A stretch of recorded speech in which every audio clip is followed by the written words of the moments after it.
Please, please, please. We've got a really awesome comic for you. I first met him at our open mic that we run. Put your hands together for Jeremy Hellwig, ladies and gentlemen.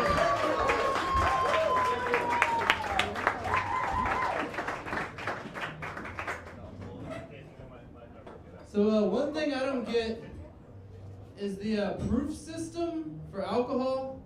Like, I understand how it works. If something's 80 proof, that just means it's 40% alcohol. But wasn't the alcohol, like, that's the more helpful number? Like, at the end of the night, you're trying to figure out, can I drive home safely? Like, that's hard enough already. Who's like, let's add math to that? That's like having two words for it. That's like if you said to somebody, like, man, it's like 90 degrees outside. He went, that's almost 300 Kelvin. It's like, shut the fuck up, Eugene. Nobody cares about that. I don't need to know about absolute zero. It's hot outside. I'm sweating. So I saw this thing, the story in the news recently, this big announcement from science. They figured out how to turn bone marrow into sperm. It's a real thing. And I was like, don't we have way too much of one and not enough of the other in the other direction?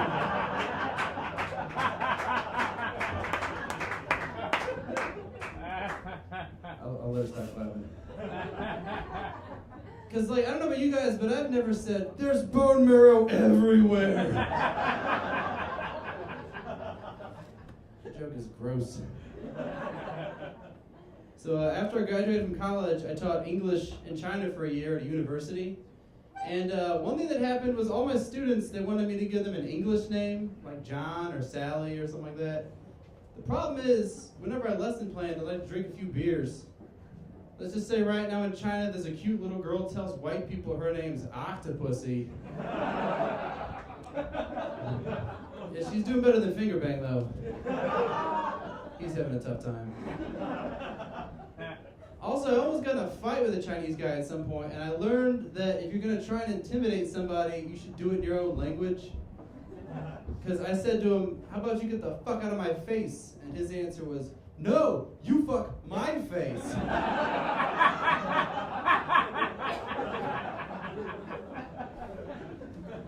I was like, I'm an English teacher, dude. I can explain how that's wrong. You're not going to like it. So I saw this really cool joke on a Laffy Taffy rapper recently. It was about this 8-year-old kid, and it said, why did the bowling pin stop working? And the answer was, because he was on strike. Now that's amazing, because that was written by an 8-year-old that knows about labor relations.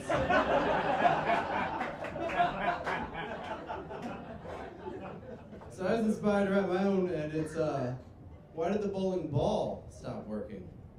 Because the customer stuck a finger in all 3 holes, and she doesn't feel safe going back to work right now. So I'm not going back down that alley. I got more claps than the other thing, the good part. The good part, it's like, I see what you did. That, they're like, I hate it, so I'll clap. So I guess my point is, I don't know how long they take to process submissions, but wait a couple months, buy some Laffy Taffies. Look for Jeremy H. from Kirkwood, 27. Go up to everyone else at the playground and be like, I saw this live, I was there.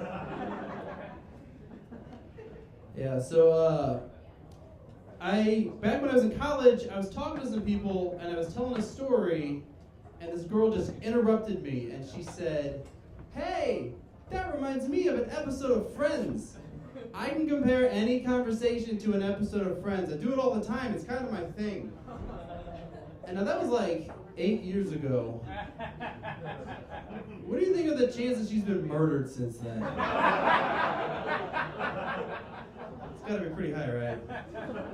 And I like to think when it happened, the guy snapped and started strangling her, and she just kept trying to tell him, this reminds that one time when Phoebe was dating Paul Rudd? And he's like, stop fucking talking to me. And then it's real sad, she's dead. And her parents, they went to the crime scene and they're just crying until the dad goes, hey, this reminds me of last week on CSI. That's what parents watch. I realized this weird thing about myself recently, which is that I don't care about animals I don't know. Like, if I have a dog, or like my friend has a dog, I'm not going to eat that dog. But that doesn't mean we shouldn't eat dogs, right? I don't know if you guys agree with that or not. Because one of my friends was saying, she was like, you shouldn't eat pork because a pig is as smart as a 3-year-old kid. And I was like, first of all, that's not that smart. You're setting the bar pretty low for Jeremy doesn't eat this thing. And secondly, like, I don't like if the pig was as smart as me, I'd still eat it. One, because I'd be scared. Because I feel like he would eat me if he could. That's just the law of the jungle. Like, that's how I decide what I'm gonna eat. But also, like, the weirdest thing about people that care about animals is people that, like, if there's a bug in their house, they'll put it in, like, a piece of paper and they'll put it outside without killing it. Because it's like, you know that bug's not gonna tell people you did that, right?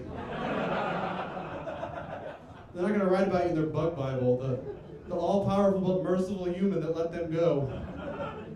Bug church. If I see a bug in my house, I kill it before I even process that I saw it. Like, that's how fast it is. You don't know why? Because that's a people house. It's built by people for people. If I went to a bug house, I'd expect to get attacked by bugs. It's the law of the jungle, guys.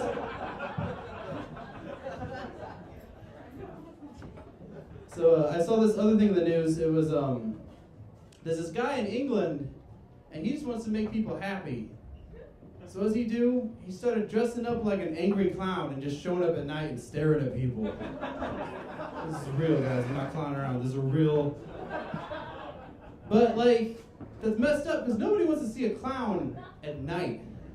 Like, if I see a normal clown during the day, I expect him to have, like, balloon animals, maybe a flower that squirts water at people.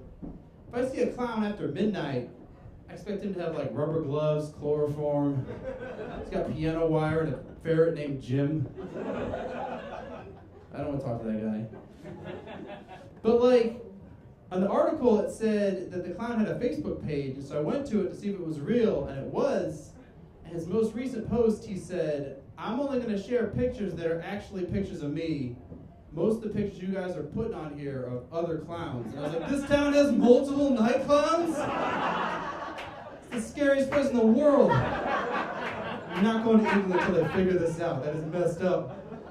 Because the only good thing about night clowns is you'll probably get murdered, but you might get to laugh while it's happening.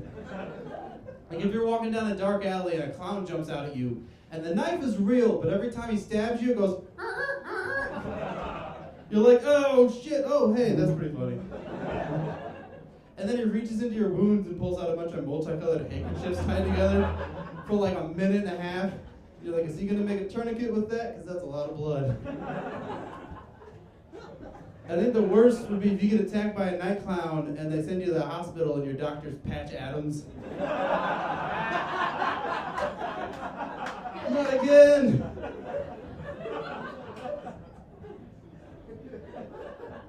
So I used to work at a JCPenney, and one thing that happened was when I first got hired, they made me watch training videos in a room like by myself for the whole first week. And I think the reason jobs like that do that is they want to see, hey, can you stay in one spot for 6 hours and not fall asleep? Because that's the whole job. It's that and don't show a customer your dick. Like, those are the two things. And my favorite of the videos was called the pickle video. Because this guy, he owns a restaurant, so he calls helping a customer a pickle, because they give you a free pickle with every sandwich. It doesn't really cost anything. It makes people happy. That makes sense.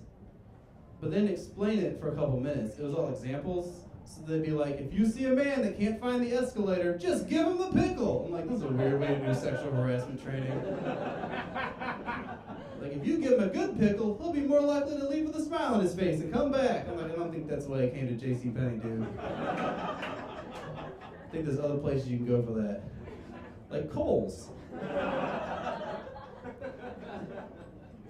So, a while ago, I was at a bar, and I sat down on a tiny piece of glass, and it cut my butt cheek a little bit. Don't worry, I'm doing better now.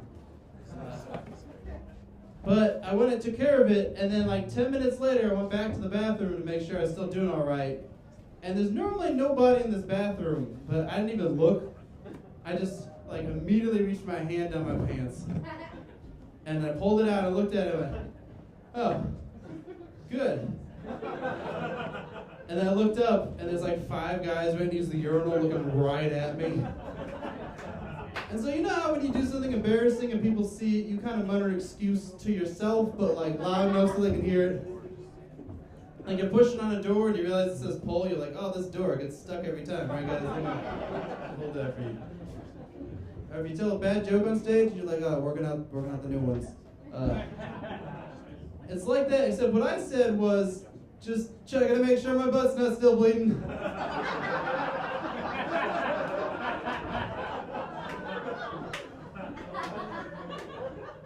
And then I left and I never explained it to him. They're probably like to this day, they're like, remember that time that guy's butt was bleeding? He told us? That was weird, right?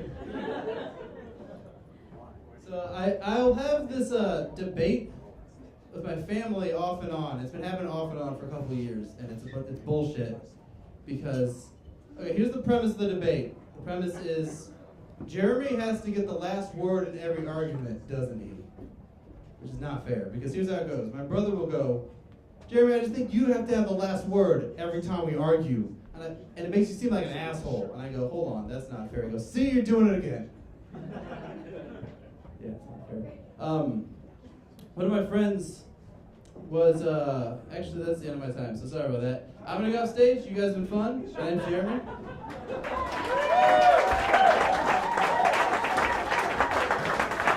Jeremy Hellwig, guys.